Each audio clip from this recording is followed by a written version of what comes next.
هدانا الله وأشهد أن لا إله إلا الله وحده لا شريك له وأشهد أن محمدا عبده ورسوله رب اشرح لي صدري ويسر لي أمري واحلل عقدة من لساني يفقهوا قولي سبحانك لا علم لنا إلا ما علمتنا إنك أنت العليم الحكيم ولا حول ولا قوة إلا بالله العلي العظيم. Alhamdulillah, semuanya cukup kepada Allah Subhanahu wa taala di atas taufik hidayah Allah Subhanahu wa taala. Sama-sama lagi dapat kita menunaikan salat maghrib secara berjamaah, dan marilah sama-sama kita mengikhlaskan diri kerana Allah Subhanahu wa taala. Mudah-mudahan dengan keikhlasan dalam diri kita ini akan memudahkan kita untuk beramal dengan apa yang disampaikan oleh Allah Subhanahu wa taala melalui junjungan besar Nabi Muhammad sallallahu alaihi wasallam melalui kitabnya Al-Quran. Jadi kita sambung lagi di dalam surah Al-Baqarah ayat 138, 141. Yang mana ini adalah antara ayat-ayat terakhir di dalam juzuk yang pertama. 141 kira habis juzuk pertama lah.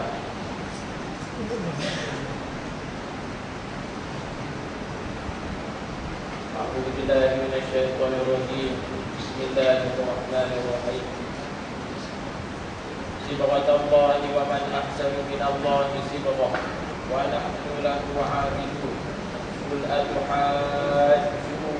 أتحاجوننا في الله وهو ربنا وربكم ولنا أعمالنا ولكم أعمالكم ونحن له مخلصون أم تقولون إن إبراهيم وإسماعيل وإسحاق ويعقوب والأسباط كانوا هودا أو نصارى قل أأنتم أعلم أم الله ومن أظلم ممن كتم شهادة عنده من الله وما الله بغافل عما تعملون تلك أمة قد خلت لها ما كسبت ولكم ما كسبتم ولا تسألون عما كانوا يعملون صدق الله العظيم.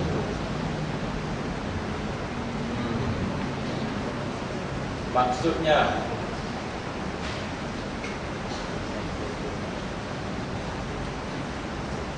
katakanlah wahai orang-orang yang beriman, agama Islam yang telah kami sebati dengannya ialah sibghatullah, iaitulah celupan Allah. Kita tengok apa ni celupan Allah ni, yang mencorakkan seluruh kehidupan dengan corak Islam. Dan siapakah yang lebih baik celupannya daripada Allah?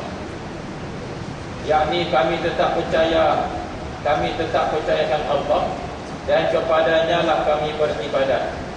Katakanlah wahai Muhammad, patutkah kamu, yakni Yahudi dan Nasrani, membuat bantahan terhadap kami di dalam berbuat bantahan terhadap kami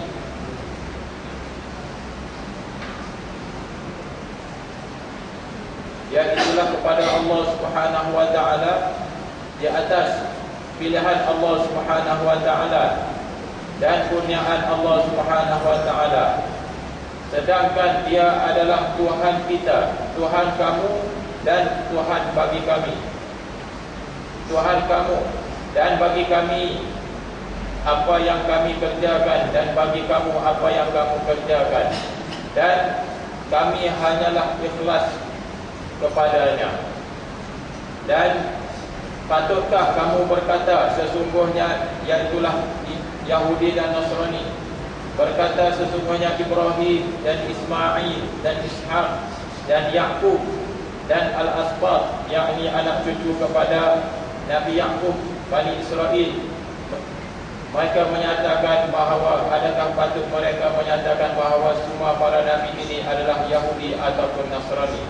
Katakanlah wahai Muhammad, Adakah kamu semua, yakni Yahudi dan Nasrani, lebih mengetahui sedanya pada Allah? Dan siapakah yang lebih zalim daripada mereka yang menyembunyikan kebenaran, kesaksian, keterangan yang diberikan Allah kepadanya? Dan tidaklah Allah itu cuai, leka, alfa di atas apa yang kamu kerjakan. Demikianlah sesungguhnya umat-umat terdahulu, bagi mereka, baginya apa yang diusahakan, dan bagi kamu apa yang kamu usahakan, dan kamu tidak akan dipertanggungjawabkan di atas apa yang mereka lakukan.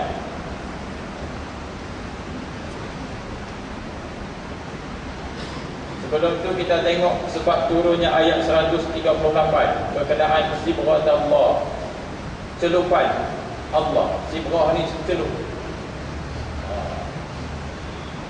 Saya tak tahulah kenapa. Celup bukan original. Celup tu lain, lain celup. Sibrah adalah celupan. Dari segi istilahnya, iaitulah sibratus saud, celup baju. Celup, tahu celup? Celup. Dan di segi istilah bahasa, iaitulah celupan baju, seperti baju yang mana dijadikan celupan tersebut dengan warna yang khusus. Sama ada warna hijau ke, kuning ke, putih ke. Baju celupan putih saja, tak tahulah. Ada pun makna di sini, iaitulah keimanan kepada Allah Subhanahu wa taala, keimanan kepada agama Allah Subhanahu wa taala, agama Islam, yang mana merupakan Islam itu adalah agama Allah. Itu maksud sibrah di sini. Ibnu Abbas menyatakan bahawa sebab turunnya ayat ini sebagaimana yang disebutkan oleh Ibnu Abbas. Kita akan selalu jumpa dalam berkenaan tafsir ini Ibnu Abbas. Kalau dalam tafsir, dia punya pakar adalah banyak selalu disebut riwayat-riwayat daripada Ibnu Abbas. Adapun kalau dalam tafsir moden ni,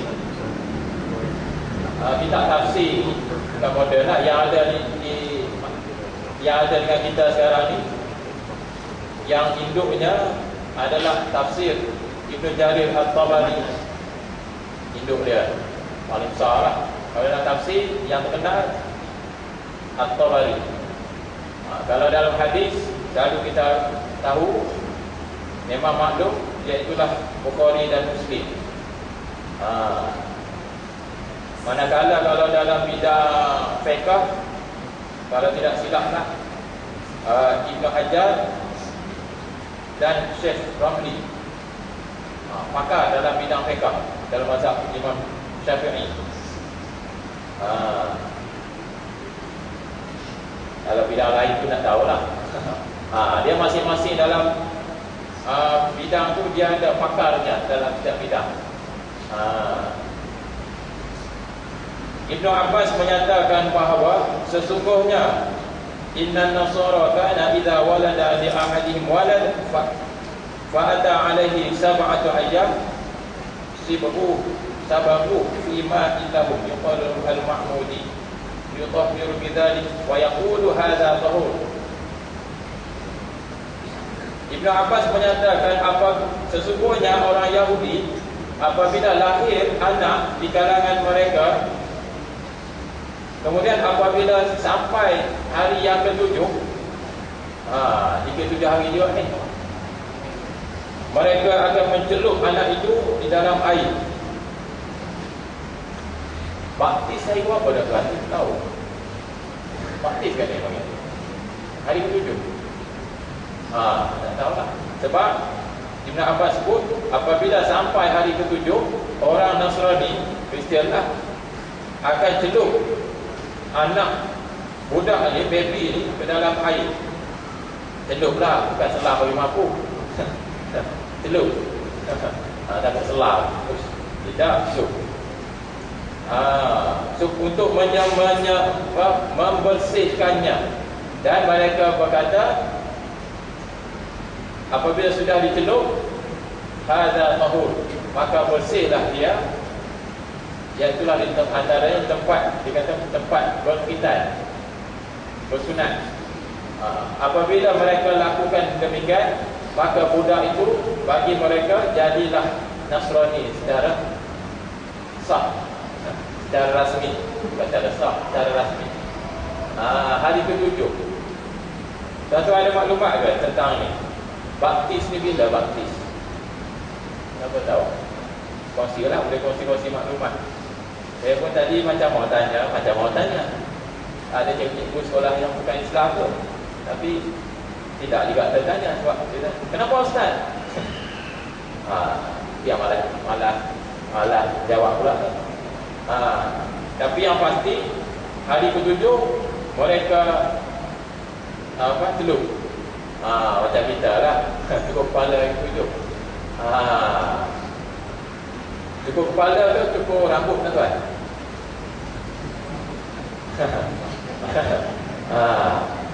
Kalau dalam hadis sebut, Nabi sebut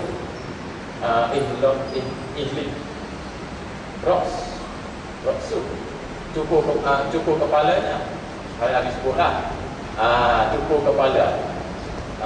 Mungkin takut rambut ya, banyak tempat lagi rambut ni. Tapi faham di situ cukup kepala. Walaupun panggil cukup jambul ke apa ke,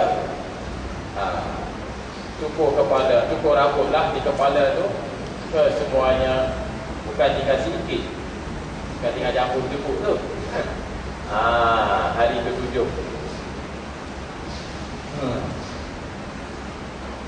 Di dalam ayat ini Allah Subhanahu Wa Taala sebenarnya ingin menidakkan ataupun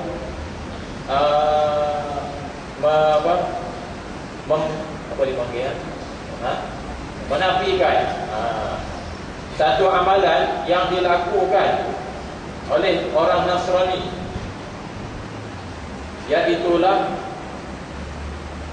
sibrah, celup. Amalan mereka ni celup hari ke-7. Maknanya kalau celup hari ke-7, bagi mereka budak ni adalah Nasrani ataupun Kristian secara rasminya. Bagi mereka, di atas mana mereka dapat, maksud dapat amalan tersebut tidak ada dalam ajaran. Adat semata-mata, bahkan adat menyesatkan.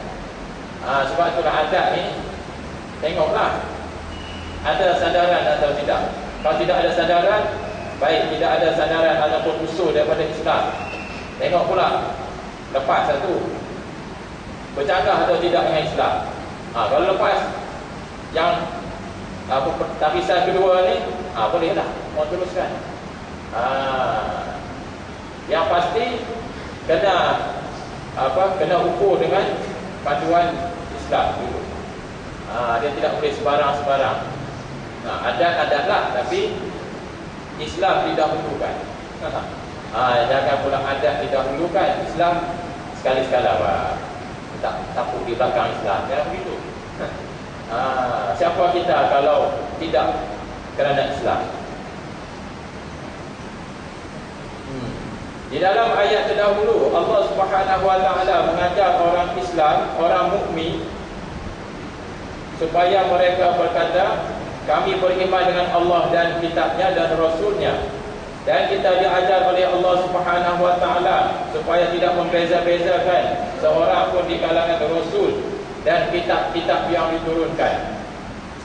Manakala di dalam ayat ini Allah Subhanahu Wa Taala ajar kepada kita berkenaan tentang amalan orang Nasrani yang mencelup lah bahasa mudah. Mencelup baby yang baru lahir, anak yang baru lahir, dan mereka menyatakan apabila dicelup pada hari ke-7 maka budak itu jadi jadilah dia itu Nasrani. Sedangkan amalan tersebut tidak ada bukan yang dibawa ataupun yang diajar oleh para nabi, para rasul. Yang kita buat hari ke-7 tu sebab apa? Diajar oleh Rasulullah sallallahu alaihi wasallam. Segala-galanya diajar, itu yang kita buat. Tapi yang Nabi ajar hari ke-7 tu cukup kepala dan akikah. Jadi kalau kita tidak mampu, bukan maksudnya tidak mampu untuk akikah pada masa itu langsung kita tidak buat pada hari ke-7. Tidak juga. Ma la yudraku kullu la yudraku kullu. Apa yang tidak mampu dibuat semua, jangan ditinggalkan semua. Dan buat hari ke-7 tu bukan semestinya mesti ajak satu batalion, ajak satu masjid. Tidaklah, panggillah manusia-manusia, orang-orang yang soleh untuk tahmid anak kita, cukup kepala anak kita. Jangan panggil tu boleh lah, tapi nak tahmid untuk anak ni pilih lah. Sebab itulah kena cari orang soleh untuk tahmid anak. Tapi janganlah pula lepas tahmid anak mentang-mentang sudah tahmid dengan guru, pakai lepas gitu lah, pakai jaga tak apa. Okey, betul, sudah ditahmid sama guru. Bahkan kalau sudah ditahmid, kemudian berlalu masa tidak lama lah, jangan sampai sungguh besar pula. Maknanya budak tu masih baby, jumpa tu guru ataupun alim ulama, orang soleh, maknanya Allah. Panggil pula kepada alim ulama supaya mereka tahmid pula. Sebab apa? Perlunya kita kepada keberkatan daripada alim ulama ni. Tapi biasanya memang kalau bab tahmid ni orang-orang akan cari orang-orang ataupun mereka-mereka yang soleh, yang baik dari segi amalan Islamnya, walaupun dia ni kaki tak sembahyang. Yang bapa ni, si bapa ni kaki tak sembahyang, tapi dia sedar juga, cari juga orang baik. Baguslah daripada cari yang tak tahu kepala ekor tu.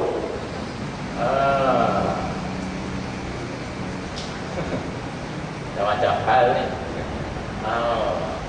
Dan bukan semestinya kalau tahmid ni mesti makan besar, tidaklah. Yang penting kita lakukan amalan yang disuruh oleh Nabi SAW. Tu je lah. Kalau tak mampu nak buat pakai kambing, potong ayam. Tak mampu ayam, buat sate. Tak mampu sate, apa-apa je lah. Kalau tidak apa, terima kasih je lah, tak ada masalah. Tapi memang muka tembok lah. Yang penting amalan sunnah Nabi itu dilakukan. Dan bukan semestinya mesti cukup dalam majlis itu, tidak. Ambil simbolik. Kemudian bapak dia lah yang mencukurkannya. Bukan wajib pun, tapi yang untuk mendapat fadilat mestilah dicukur semuanya, walaupun anak itu anak perempuan. Sebab ada juga yang sayang anak perempuan, nanti botak tidak cantik tu. Iyalah pandangan manusia. Yang penting kita dapat keberkatan. Sebab zaman sekarang ni ibu bapa lah, Pak tahni semua tak ambil peduli mana. Ibu nak pergi mamak ni nak pergi masuk ward, ingat bawa Yasin. Dalam kereta ni tengah ni perut ni, ingat tak pesan suami tu bawa Yasin, bawalah kitab-kitab, bawa buku-buku agama untuk baca-baca sebelum salin. Tak pesan pun URTV, mangga. Abang jangan lupa nanti tu mangga yang terbaru bulan 4 ni. Boring-boring saya di hospital, itu yang saya mau baca. Ngam lah. Itu yang anak keluar pusat tergeleng lah, subang di hidung macam-macam lah. Sebab apa? mamak. Salah di situ lah. Sebab budak ni apabila masuk umur 4 bulan, dia sudah pun bernyawa. Ada apa? Ada roh. Allah sudah tiupkan roh di atas, tidak ke atas jasad tersebut. Dan daripada situlah bermulanya belajar dia tu. Dari alam perut lagi.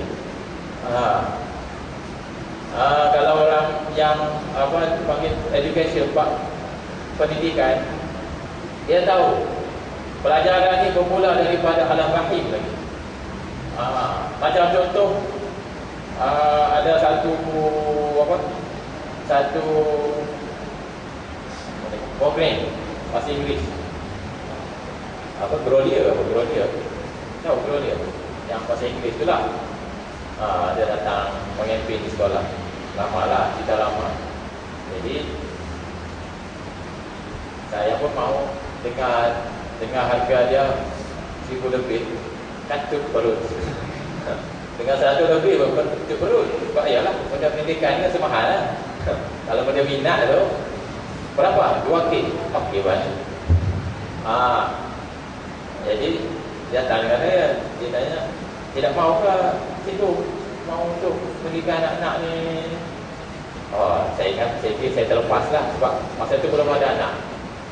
Saya bilang, saya belum ada anak, baru dalam kandungan. Kita lama lah, 3-4 tahun lepas. Saya akan lepas lah. Boleh Pak Cikgu? Memang ada ni, dia buat memang untuk daripada kandungan lagi. Pula. Ingat lepas. Tapi nak bagi tahunya, rupa-rupanya sebab Grolia tu di USA kan. Bukan Grolia daripada Sadakan. Tawau, USA datang. Tapi nak bagi tahunya, mereka sudah kaji benda ni. Kaji mereka ni bukan maksudnya hanya belajar tu selepas lahir, tidak. Dia pun terus dia bilang, memang sebenarnya pendidikan ini memang daripada dalam alam rahim lagi. Maknanya barat sudah mengetahui, mengkaji, mengesahkan bahawa pembelajaran budak-budak ini bermula dari dalam perut lagi. Sedangkan dalam Islam benda ini sudah pun diketahui. Awal-awal diberitahu oleh Allah Subhanahu Wa Taala. Bagaimana Allah sudah meniupkan dalam masa 4 bulan kandungan sudah ditiupkan ruh. Apabila ada ruh, adalah yang dia perlu makan, sama ada zahir ataupun batin. Sebab itulah budak-budak kalau yang meninggal dalam perut, apabila masuk 4 bulan, dia dikira manusia sudah, yang cukup sifat. Maksudnya kalau sudah lahir, diuruskan sebagaimana jenazah biasa dan diberikan nama sekali. Jangan tak bagi nama, sebab takut ada yang tidak bagi nama kepada anak dia yang meninggal dalam perut tu. Kau bagi nama, tidak hidup tu, bagi nama juga, kena bagi nama. Dan Allah Subhanahu Wa Taala menapulak ataupun menafikan perbuatan adat mereka itu. Lalu Allah datangkan dengan ayat sibghat Allah, celupan Allah. Dan siapakah yang lebih baik celupannya daripada Allah Subhanahu Wa Taala? Celupan di sini, celupan Allah di sini iaitulah agama Islam. Yang mana Allah Subhanahu Wa Taala telah memilih kita untuk menganut agama yang fitrah. Islam ini agama fitrah. Sebab itulah Islam, dia sama sekali tidak akan bercanggah dengan fitrah kejadian manusia. Sebab itulah Islam, kalau kita tengok, cukup harmoni dengan sifat kejadian manusia. Sebab apa? Islam agama fitrah. Manusia memang fitrahnya adalah Islam. Kullu mauludin yuladu ala fitrah, fa abawahu yuhawwidani aw yunassirani aw yumajjisani, atau kama qala Nabi sallallahu alaihi wasallam. Setiap manusia itu lahir di atas fitrah. Apa fitrah? Islam. maka bapa dialah yang akan jadikan dia itu Yahudi ataupun Nasrani ataupun Majusi. Kita tidak pernah dengar pun orang di Kelingau yang suruh anak dia jadi asuh anak dia agama Yahudi. Tidak pernah dengar pun. Majusi kan, Nasrani kan, dia itu Islam, tapi tidak pernah suruh pun anak dia suruh ikut agama Yahudi, Nasrani ataupun Majusi. Tetapi hendaklah diingat, ibu bapa dialah yang mencorakkan dia itu, sama ada dia itu yang Yahudi agama itu Yahudi atau Nasrani itu agamalah, ataupun ibu bapa dia yang mencorakkan dia itu kehidupan ataupun amalan hidup dia itu agama yang orang Yahudi ataupun Nasrani. Banyaklah. Begini banyaklah begini. Sebab apa? Bapa dia lah, sebab ibu bapa lah yang akan mencorakkan anaknya. Betul? Memang betul tuan. Sebab apa? Kita masing-masing ni yang sudah ada anak ni, kita sendiri tahu benar. Tak ada ibu bapa dia berbangga. Sebab apa? Dia tanya anak, "Awang, nanti kalau mau besar mau jadi apa?" "Saya mau jadi artis nombor 1 di dalam Malaysia." Bagus anak bapa. Oh, baik. Hantar ke kelas piano, hantar ke kelas apa? Macam-macam lah. Tarian, supaya apa? Asuh daripada awal. Oh, baik punya bapa. Didikan daripada kecil. Ada setengah tu, minta maaf lah saya beritahu cakap ni, sebab saya tengok dengan mata kepala saya. Bersukan. Bukan salah bersukan lah, bukan saya yang bersukan. Training anak daripada awal, daripada kecil. Satu family pergi main. Saya tidak mau sebut nama yang apa ni. Yang pasti bukan kau kan. Training hantar, masuk jam 7, balik jam 10. Selalu bertempur lah, sebab selalu bertempur. Anak pakai seluar pendek, betina jantan. Training ni bos. Kalau main tu kan, payah sebut badminton lah, payah kan. Jadi tak sampai masuk pula. Dengan belanja yang dikeluar tu sekali main, dekat kecil tu. Kalau 3-4 orang anak main, masa lagi main, minum, bulu tangkis, semua tu sekali main tu memang satu malam habis 20-30 ringgit. Daripada jam 7 sampai jam 9. 7 tu sempat maghrib lah. Mungkin lepas maghrib tu dia pergi main. Anak pakai seluar pendek, bapa tak payah tanya lah. Takkan pakai kopiah. Ini nak ceritanya, bersungguh-sungguhnya supaya apa? Anak jadi campit main badminton. Sayang sebenarnya, sayang. Sebab apa? Anak sepatutnya pada masa kecil ni diasuh dengan didikan agama, ditanam dengan nilai-nilai keagamaan, supaya jadi orang Islam yang taat kepada perintah Allah. Tapi kalau apabila bapa yang ajar anak jadi begitu, bukan saya tembak sesiapa lah, sebab saya nampak. Sebab yang kenal-kenal tu macam Islam. Sebab dia pernah jumpa saya tu, dia bagi salam. Dalam hati, Islam. Sebab apa? Anak perempuan pakai seluar pendek, tuan. Ya Rabbi.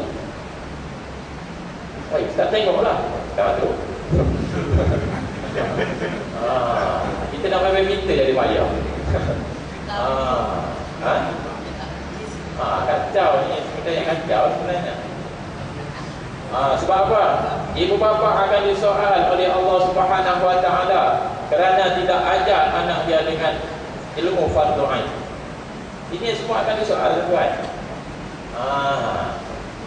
Yang mau kahwin tu dengar lah.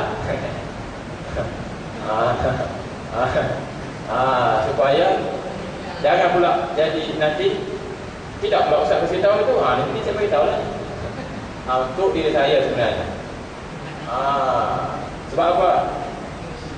Ibu bapa sanggup berhabis beratus ringgit untuk pergi hantar ke pusat-pusat tuition biasa, tapi tidak sanggup meluangkan masa 1-2 hari dalam 1 minggu untuk hantar anak pergi belajar agama. Itu yang silapnya. Silapnya di situlah tuan-tuan, silap. Sebab apa? Kita akan ikut soalkan. Sebab ilmu agama fardu ain. Fardu ain itu maksudnya wajib ke atas setiap mukallaf, di atas setiap individu. Kalau kita tidak mampu, tidak ada ilmu untuk ajar anak kita ilmu fardu ain, jadi kita wajib hantar ataupun datangkan guru untuk supaya anak kita belajar ilmu fardu ain. Kemudian dia mau jadi apa lepas itu masa besar, itu kerja Allah. Yang penting kita sudah pun menunaikan tanggungjawab kita, bagi makan minum, bagi pakaian, tempat tinggal, ilmu fardu ain. Jangan mana bini ya. Tahu bini. Dan kita tahu lah. Sebab kewajipan-kewajipan kita ni banyak. Sebab itulah Nabi sebut bapa ibu bapa dia lah yang menjadikan dia itu Yahudi, Nasrani dan Majusi. Walaupun tidak tukar agama, tapi cara hidup jadi orang Yahudi, Nasrani dan Majusi. Dan hendaklah kita rasa cukup bersyukur kerana Allah Subhanahu wa taala telah celup kita ini dengan Islam. Wa man ahsanu minallahi sibghah. Siapakah yang lebih baik celupannya daripada Allah? Lebih baik maksudnya di sini celupannya iaitulah apabila seseorang itu diberikan nikmat iman dan Islam, yang mana dua nikmat ini adalah nikmat yang paling besar ke atas makhluk Allah Subhanahu wa taala, dan itulah celupan yang terbaik sebenarnya bagi manusia. Manusialah, sebab apa? Manusia ni mukallaf. Itik kubah lembu tu tak ada masalah. Mereka bukan mukallaf. Kita ni mukallaf, ada dosa, ada pahala, akan dipertanggungjawabkan, akan disoal di hadapan Allah Subhanahu wa taala. Dan sesungguhnya Allah Subhanahu wa taala telah memberikan nikmat kepada kita dengan nikmat iman dan Islam, yang mana nikmat ini adalah nikmat merupakan satu, Islam ini adalah fitrah bagi sekalian manusia, fitrah bagi sekalian makhluk Allah Subhanahu wa taala. Sebab itulah kita tidak akan jumpa kalau cari apa yang bertentangan dengan fitrah kejadian manusia di dalam hukum hakam Allah Subhanahu wa taala. Tidak akan berjumpa walaupun sedikit. Sebab Allah yang mencipta kita, dan Allah sudah tentu Allah tahu apa yang terbaik untuk kita, dan sudah tentulah Islam adalah yang terbaik untuk manusia. Sebab itulah sekali-sekala kita fikir, taklah kita ingat, fikir betapa bahagianya kita sebab Allah pilih kita untuk menganut agama Islam. Proud to be Muslim. Ini bangga. Satu agama.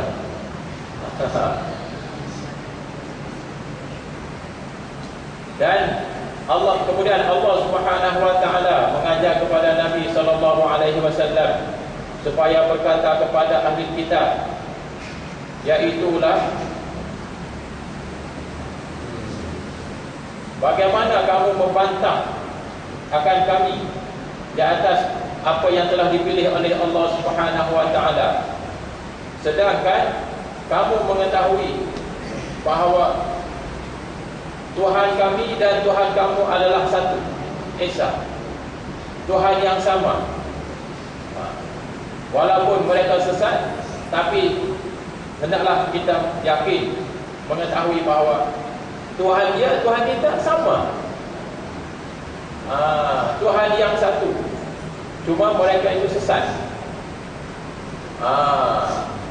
Walaupun agama apa dia sekalipun di atas muka bumi ini, tapi hendaklah kita yakin bahawa Tuhan dia, walaupun dia sebut Tuhan dia apa, beruk ke, sapi ke, apa lagi, terpekong, pusat jelek, apa dia, tapi yang pasti Tuhan dia, Tuhan kita Allah. Cuma mereka sesat sebab apa? Menyembah selain daripada Allah dan menjadikan selain daripada Allah Tuhan mereka. Dan selalu limpas dekat jalan lagi manis, yang rampau, sebelum rampau Benoni apa? Kalau tak ada pada keki, rampau tu masuk telinga kan, terus pergi apa? Pengawan semua tu. Ada satu batu besar gitu kan. Selalu asal selalu saya nampak batu. Maknanya manusia ni kalau sudah tidak makan akal, lebih hina, sesat daripada binatang. Tak? Saya lalu tengok batu. Ada buah batu besar. Nampak batu besar? Dia busuk, ada busuk kan? Ada batu. Batu padi tu. Ya, sebelah kanan tu. Usaha yang dia angkut batu tu. Lepas tu dia sembah pula. Oh. Macam mana?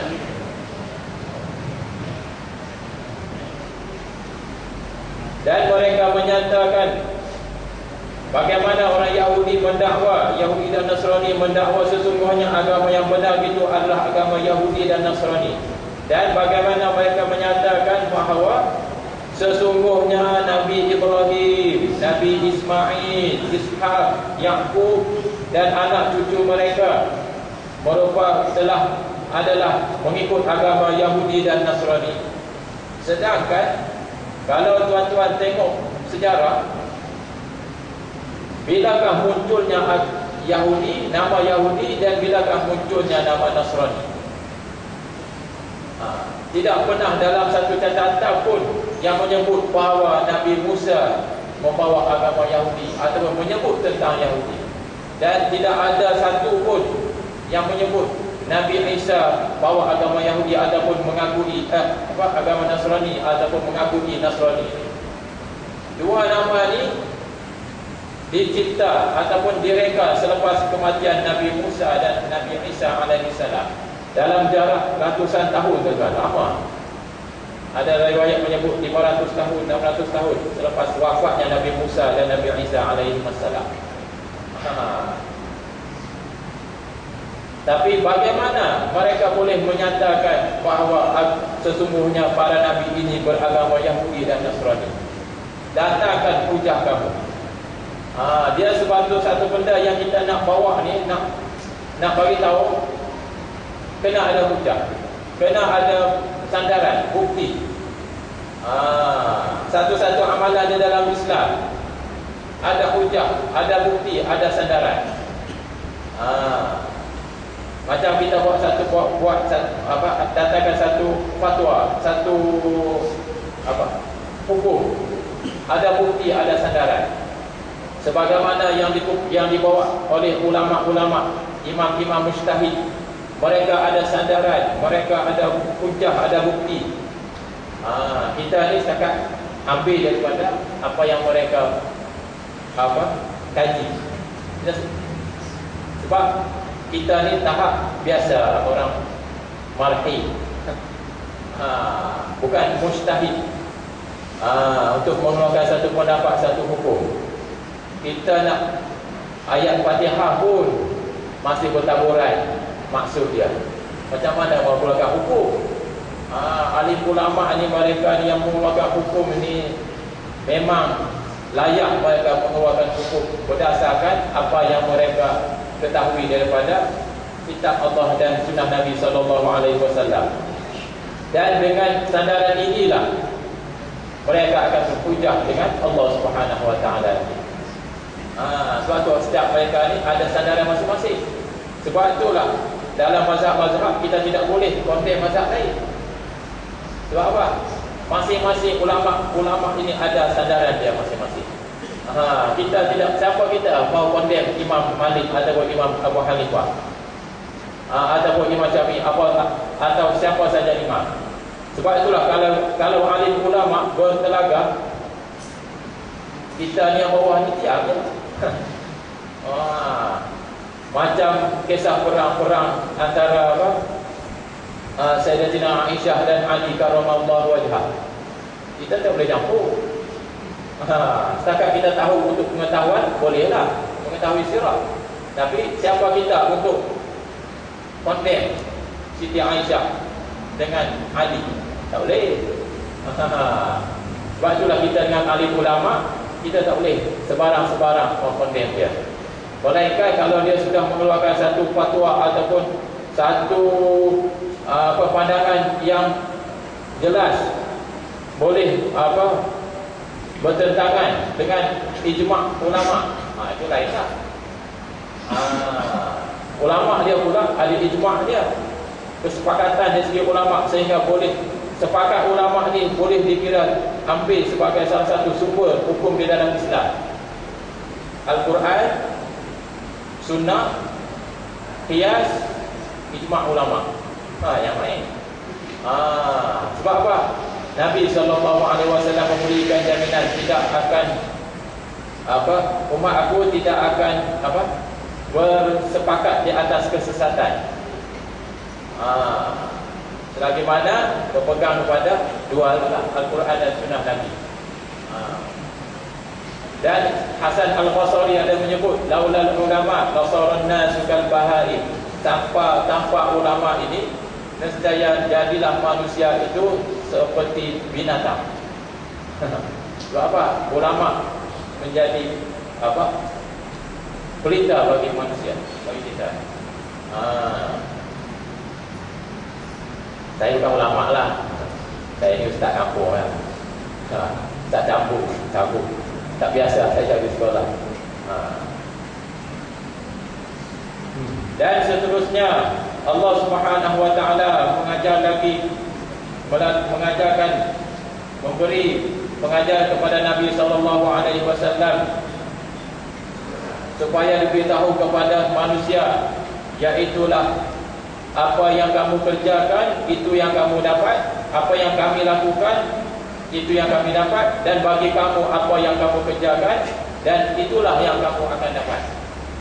Menunjukkan kepada kita bahawa sesungguhnya segala amalan yang kita buat, itulah yang akan dibalas oleh Allah Subhanahu Wa Taala. Allah Subhanahu Wa Taala akan membalas setiap manusia berdasarkan atas amalan dia. Dan yang paling penting, iaitulah ikhlas kepada Allah Subhanahu Wa Taala. Sebab keikhlasan ini adalah syarat untuk penerimaan sesuatu amalan kepada Allah Subhanahu Wa Taala. Dan ikhlas ini adalah satu benda yang cukup tersembunyi, cukup rahsia. Siapa yang tahu? Allah sahaja yang mengetahuinya. Bahkan manusia sendiri pun tidak mengetahui keikhlasan dia itu macam mana. Malaikat sendiri pun tidak mengetahui akan hakikat ikhlas yang sebenar. Bukan benda senang tuan-tuan, ikhlas ni.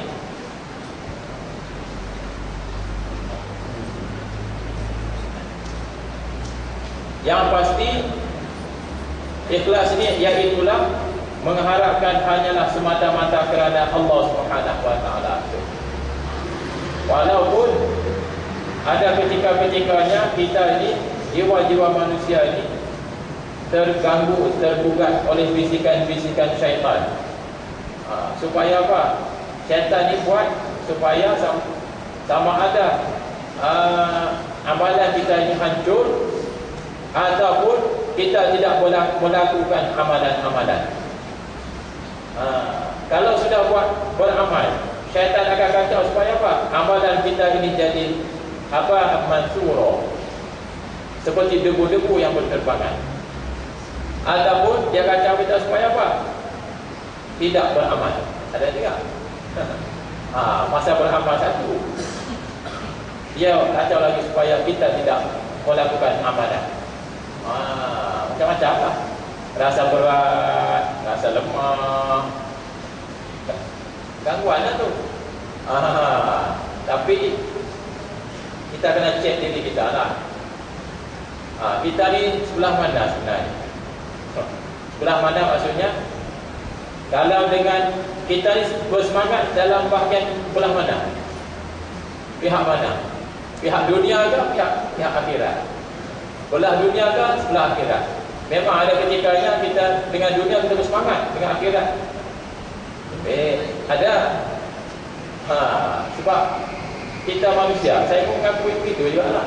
Ada ketikanya saya nak datang masjid 3 km tu rasa macam 300 km. Punyalah jauh rasa.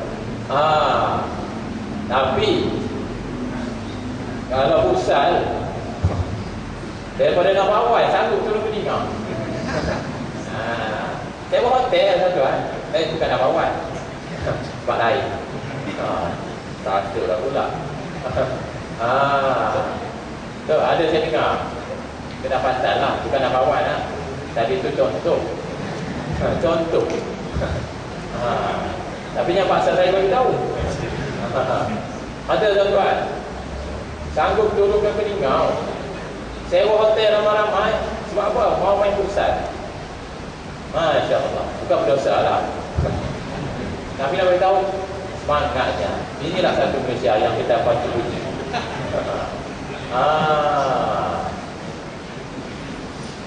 Sebab apa? Tengok masjid kosong, kurang, tapi bab dunia semangat. Saya tanya diri saya, tuan-tuan tanya diri tuan-tuan, kita ni sebelah mana yang kita buat? Kalau dunia yang kita semangat, sentiasa bersemangat bahagian dunia, kalau buat kerja-kerja akhirat kurang, ada masalah lah. Bukan masalah sikit lah, berat lah tu. Sebab apa? Dunia tertinggal.